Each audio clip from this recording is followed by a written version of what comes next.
Se a vida te chama, mulher, para florescer. Com mais de 40, um novo amanhecer. Saúde Perfeita, o seu guia, a sua voz. Para ser sua melhor versão, sempre e em todas nós. Saúde Perfeita by TMO, é o seu lugar. Corpo, mente e alma, para você brilhar. Do peso ao hormônio, tudo em harmonia. Sua jornada de bem-estar, todo dia. Física, mental, emocional, espiritual, informação que transforma, um canal sem igual. Para cada fase da vida, um novo aprender. Saúde Perfeita by TMO. Sua saúde, sua vida, seu show.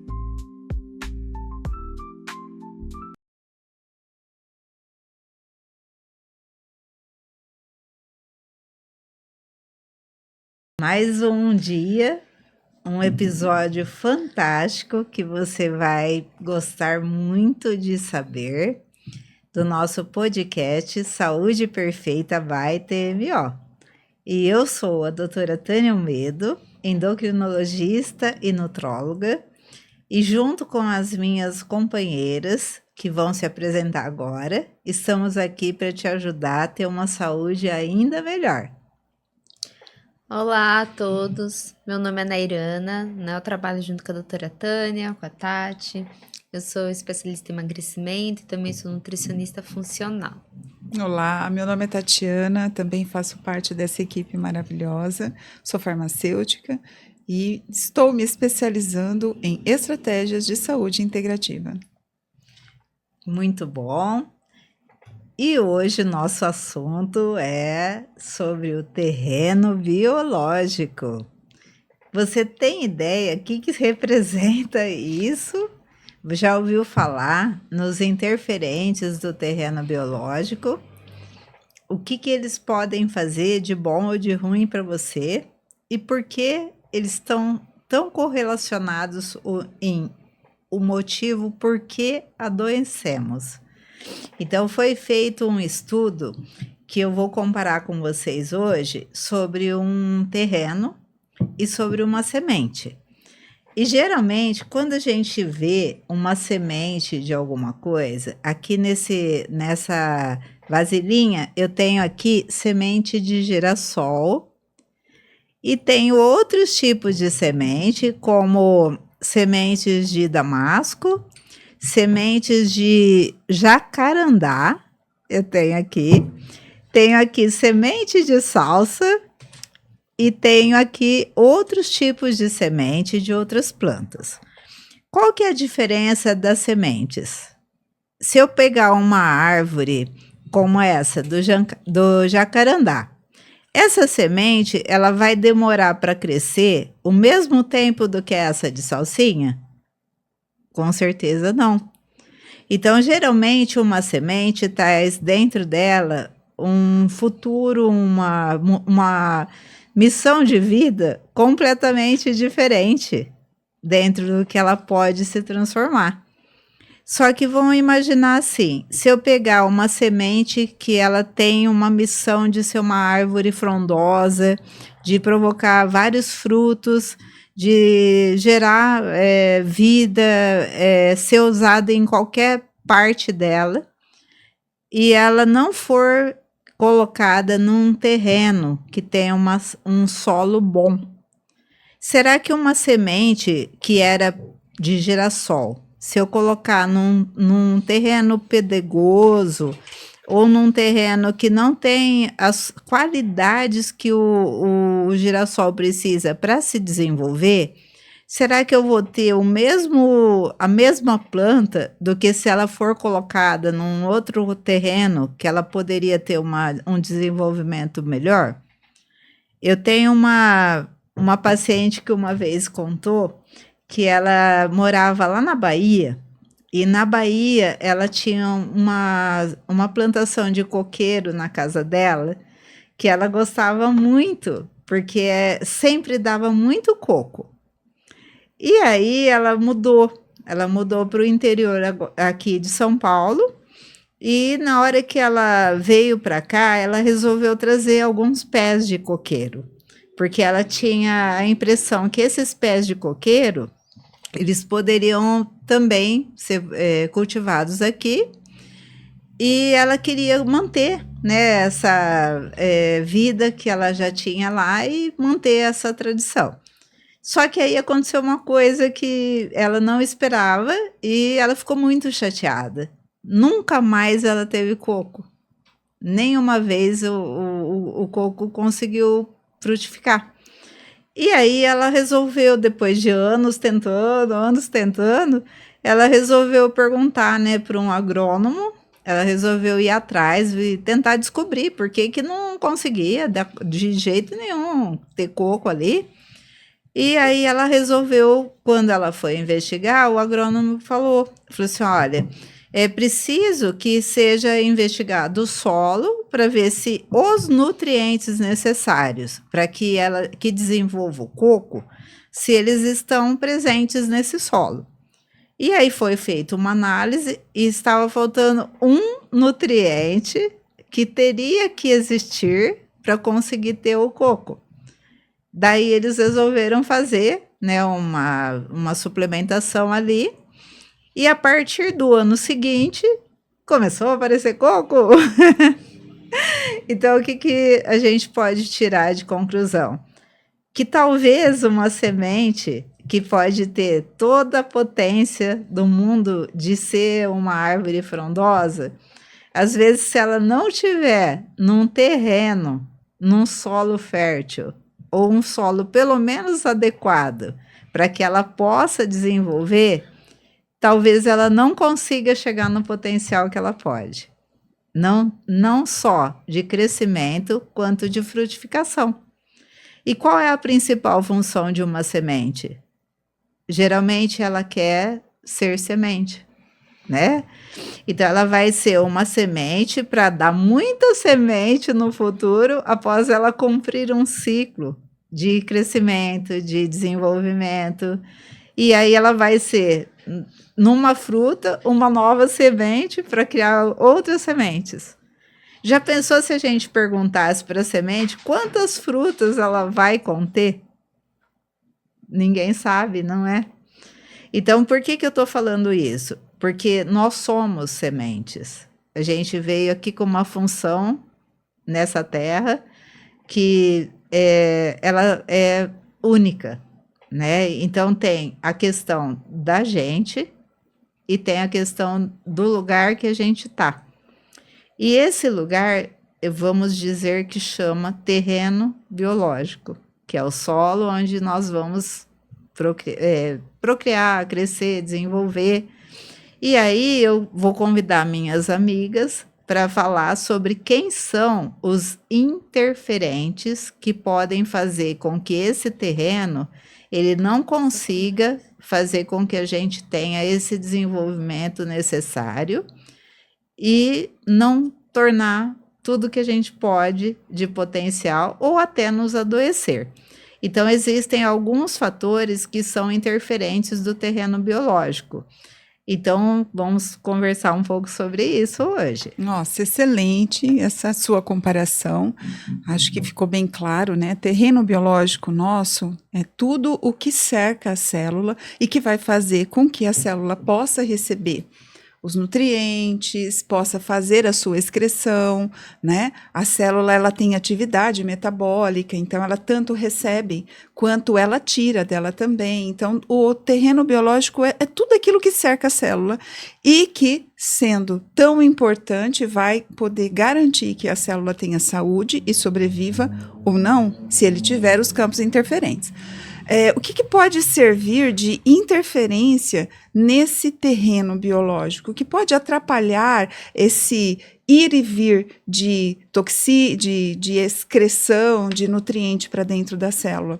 Por exemplo, as toxinas, que podem vir de medicamentos que a gente toma, de substâncias químicas, uma bebida, os próprios medicamentos, alguns pigmentos, alguns produtos que estão nos nossos alimentos, que podem ser essas toxinas, que vão ser metabolizadas, elas precisam ser metabolizadas e de alguma forma vão ficar ali no nosso organismo. Isso vai atrapalhar a comunicação entre as células, aquilo vai mudar as cargas elétricas, inclusive, que existem lá. As nossas células, as nossas hemácias, todas as nossas células têm voltagem. É assim que a membrana celular funciona. Então, tem elétrons ali circulando.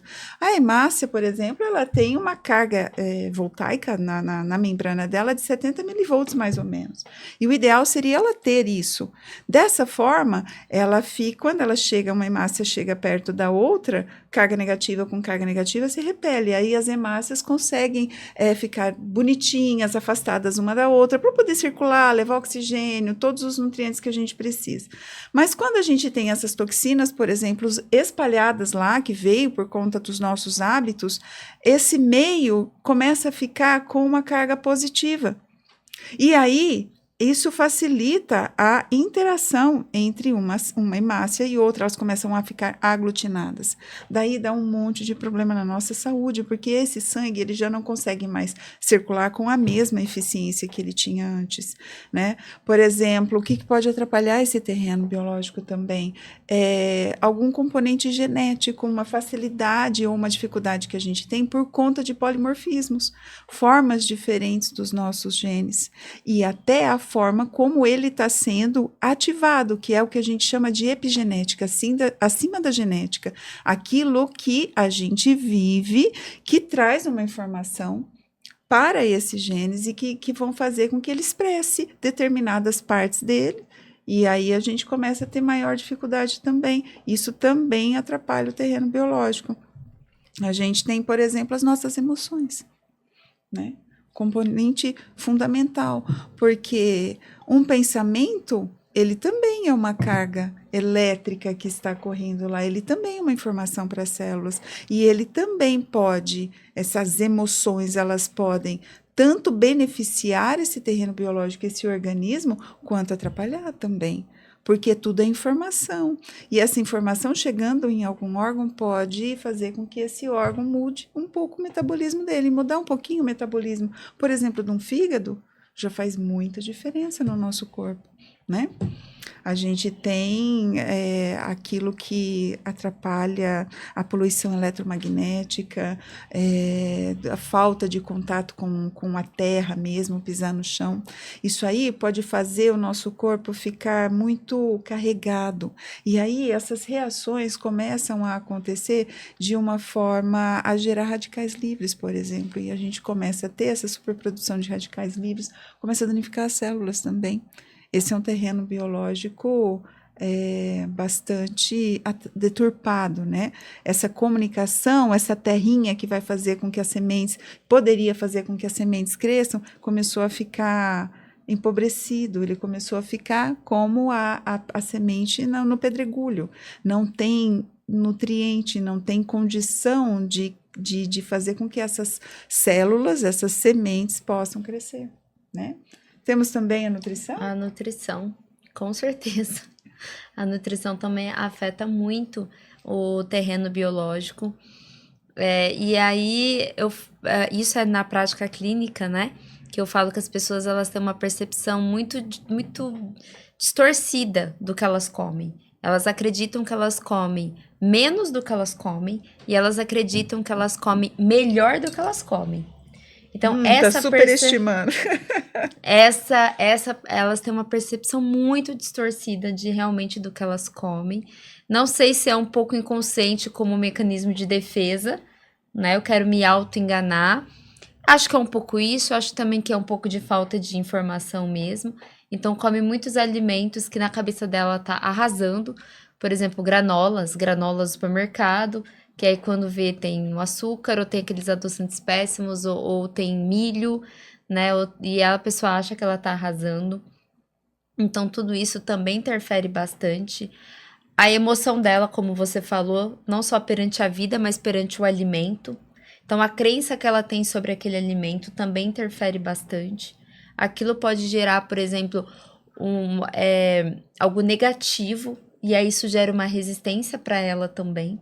Isso dificulta que ela mude hábitos e atrapalha todo o terreno biológico, porque eu falo que uma coisa puxa a outra, né?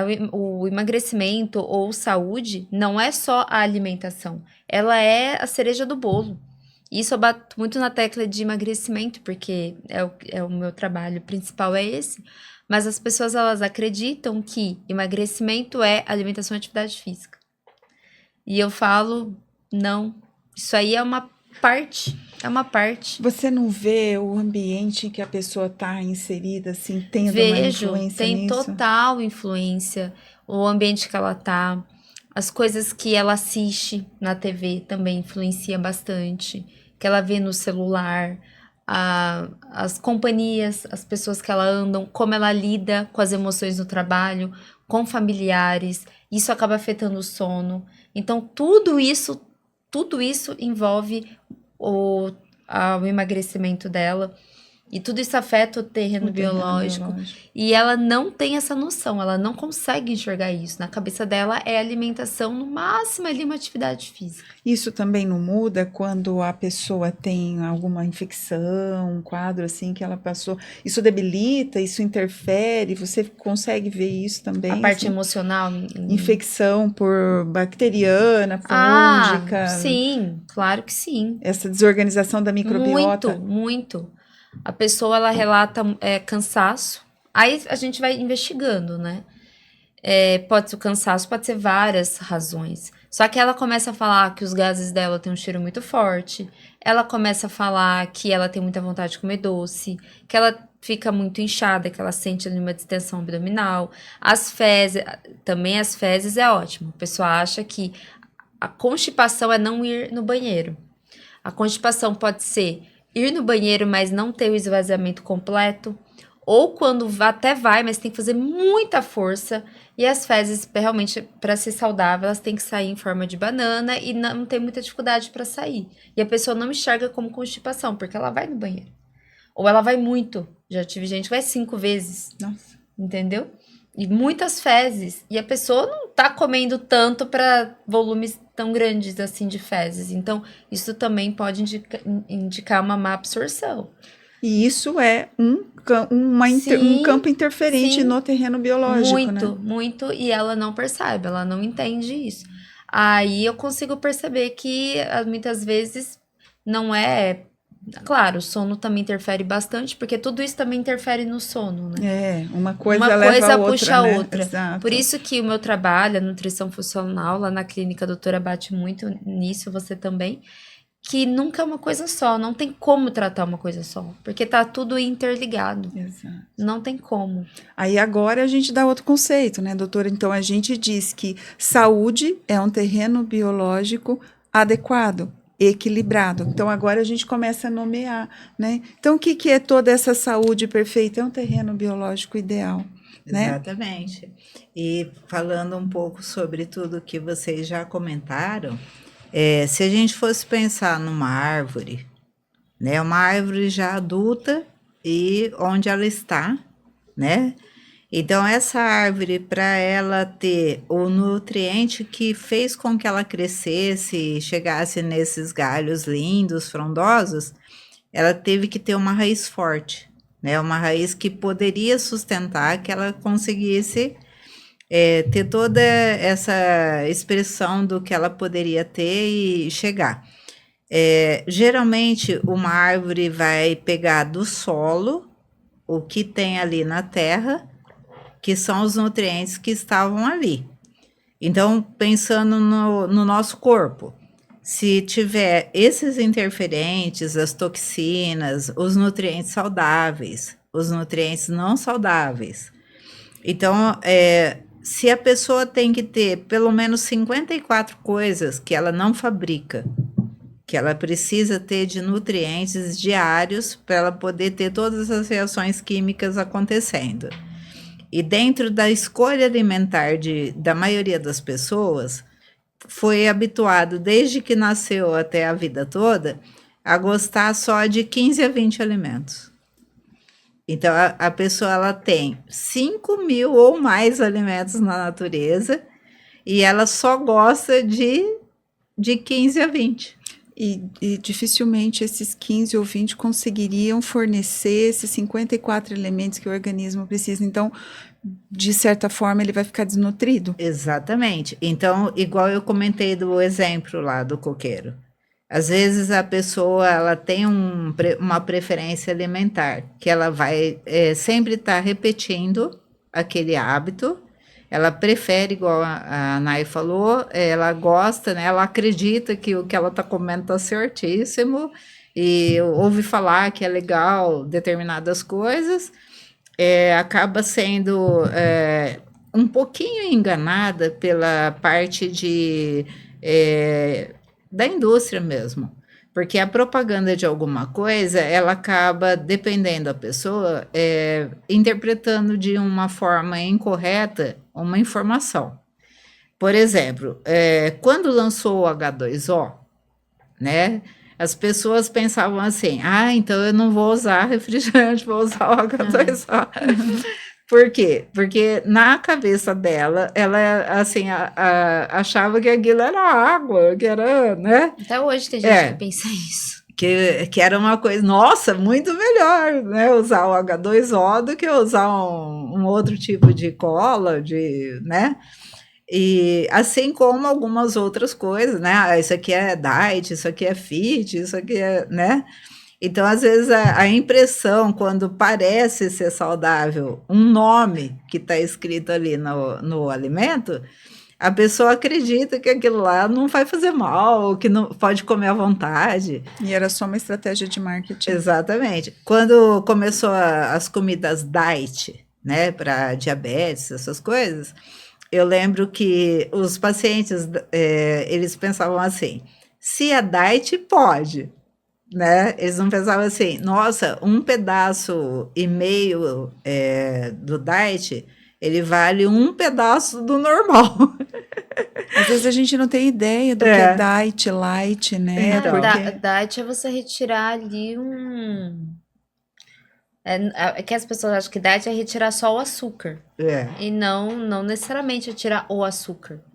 É tirar, tipo, um elemento ali do alimento. Exato. E não necessariamente vai ter menos caloria. É. As pessoas acham que tem menos caloria porque é diet. Não necessariamente. Não necessariamente. Assim como light é porque houve uma redução de algum elemento que houve uma redução de calorias. Não necessariamente é açúcar.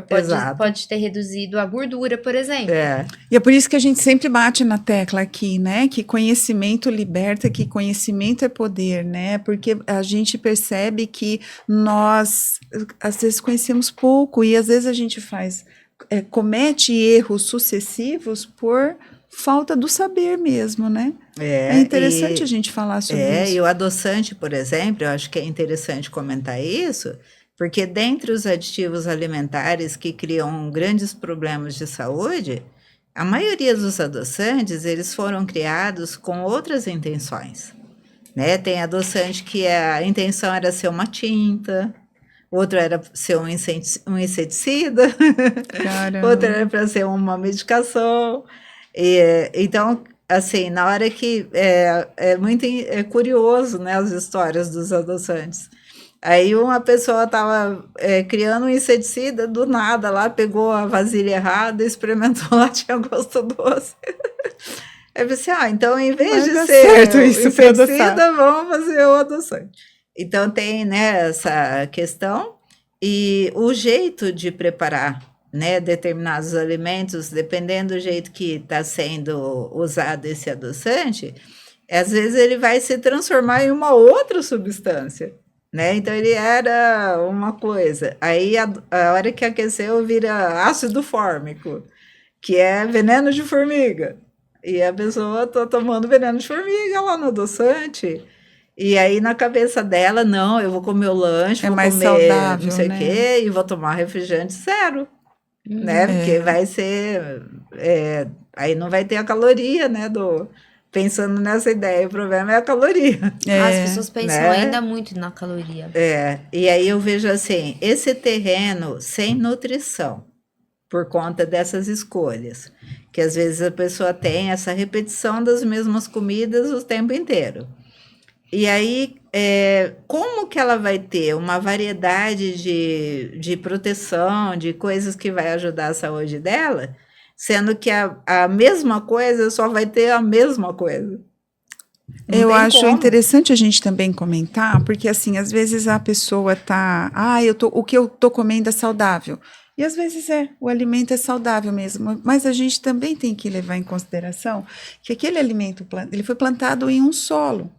E que esse solo, ainda mais hoje em dia, ele começou a ficar muito pobre em nutrientes. Então, às vezes, é Exato. um alimento saudável, né, no sentido que a gente está falando, né, que vai fornecer nutrientes, mas às vezes ele já foi criado em um ambiente com pouco nutriente. Isso. Olha um exemplo muito clássico que a gente tem. Por exemplo, o solo do Brasil não tem magnésio.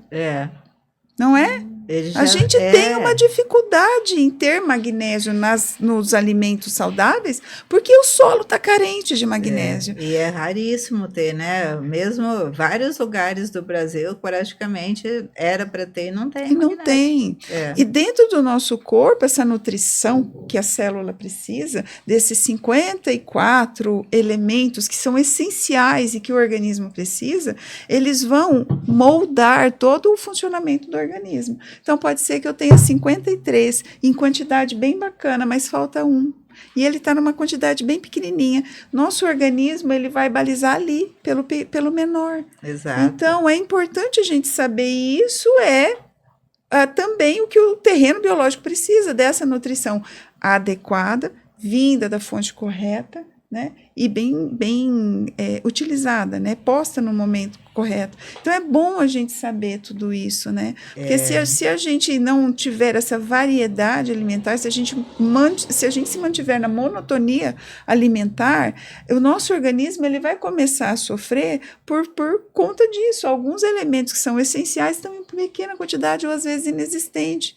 As reações não vão acontecer, as reações químicas necessárias para o organismo não vão acontecer a contento. Por quê? Porque ela vai se balizar pelo que tem menos. É a teoria do barril que a gente chama, né? Então, se a gente tiver 53 ripas grandonas, você fala, vai dar para fazer um barril bom. Mas aí você tem uma ripinha pequenininha, pronto, já não deu. O barril que poderia ser grande vai ser menor, né?